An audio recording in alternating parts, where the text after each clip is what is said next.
Welcome to July at Gasper Cottage. A long-standing favourite seating place for us is down here on this bench at the end of the pond. In the last month, you could count the minutes that I've sat here pretty much on one hand. And why is that? We've been having a proper heat wave. And this bench is in the full sun pretty much all day. First thing in the morning is a tiny bit of shade from the things behind you, but they're not really very big yet, and it's in the full sun.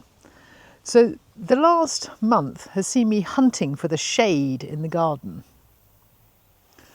The wider garden is not getting any irrigation. We did actually have some rain on Saturday, not for very long, but it was a decent patch of rain which has actually settled things down a little bit and it's a bit calmer. But back to the hunt for shade. It's kind of 1 o'clock, so this is high sun. As you see, the shade falls on the grass there, but everything out here is in the full sun. Again, a favourite bench, particularly for the end of the day, when really this is the last patch of sun in the garden. And it's hard to remember now for how much of the year you are desperately trying to be in the sun and, enjoy that warmth and soak it up as you sit there in your coat and your boots. But you've got to enjoy it while you can. But now, where are we going? So at lunchtime, this is a good spot. The bench is reliably in the sun by lunchtime. The chairs, you might still need a hat, but this is the shade of the house. This is proper deep shade, and also out here you get any breeze that's going. And you do, by the way, get that astounding view, which is a side benefit of sitting here. So early in the day, this table is in the shade. So we tended to have breakfast out here on the super hot days when it's actually almost slightly cool, which is just bliss. You are also really at the moment enjoying the scent of the honeysuckle and the nuttiness that is the willow trellis. And there is actually a trellis under there if I come into a patch in the shade. So I wove this 21 years ago now, 2005. And this rose is looking good too.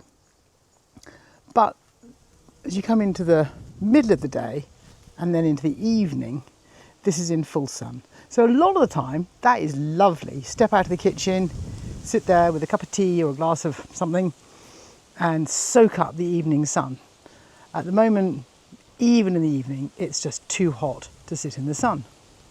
So where do we sit?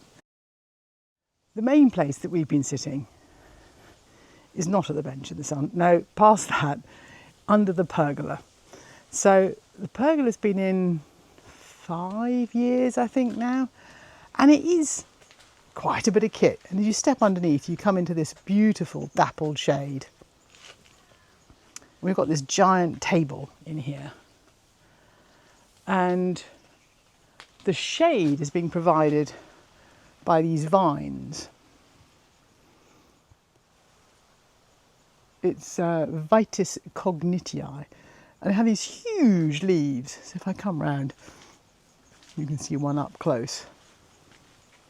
So, for scale, here's my hand.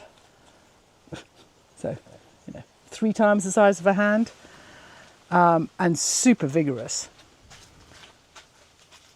There's also roses on the front pillars, but now they're tumbling down off the top, and it's justifying why I made it so tall, because I wanted it to be able to drag down like that, but not feel as though you were kind of completely enveloped.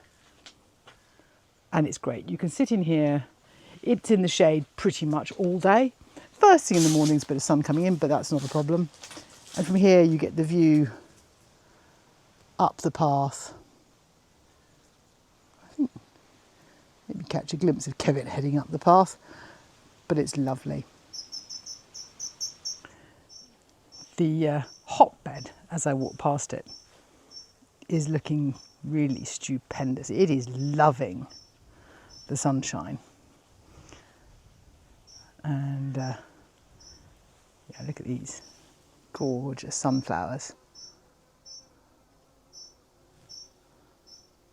All sorts of loveliness in here with the cosmos and the cannas and these sort of paper flowers.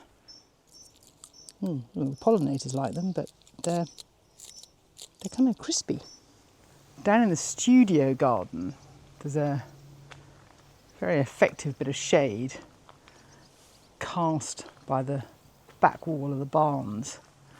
And this little bench, which most of the year we don't come around here, we don't sit in, all of a sudden is starting to look together much more inviting. The other side of the studio, I've got a little table and chairs, which you can move it into the shade, but at the moment it is in the sun. And then there's yet another bench there, also in the sun, down by the railway, basically all in the full sun. So this is a garden that's great for, bluntly, the traditional English climate, where there's lots of chat about, oh, what a wonderful sun trap this is, somewhere or other. That was always a compliment. In July this year, it's not really what you've been wanting. Now, I started down by the pond, and it's probably remiss not to mention that there are two benches by the pond. The wooden one that we started at, and at this end, through the very fine shade made by the field maples. I remember planting those. Makes me feel quite old, really. Anyway, less of my age, more of the fact that this bench is now just coming into the shade. So in another hour, this bench will also be in the shade. And you can then sit here and enjoy the pond. So while lots of the garden is struggling, the water lilies think it is amazing. They are having a moment this year. So I shall leave you enjoying those. Maybe we'll even see a dragonfly.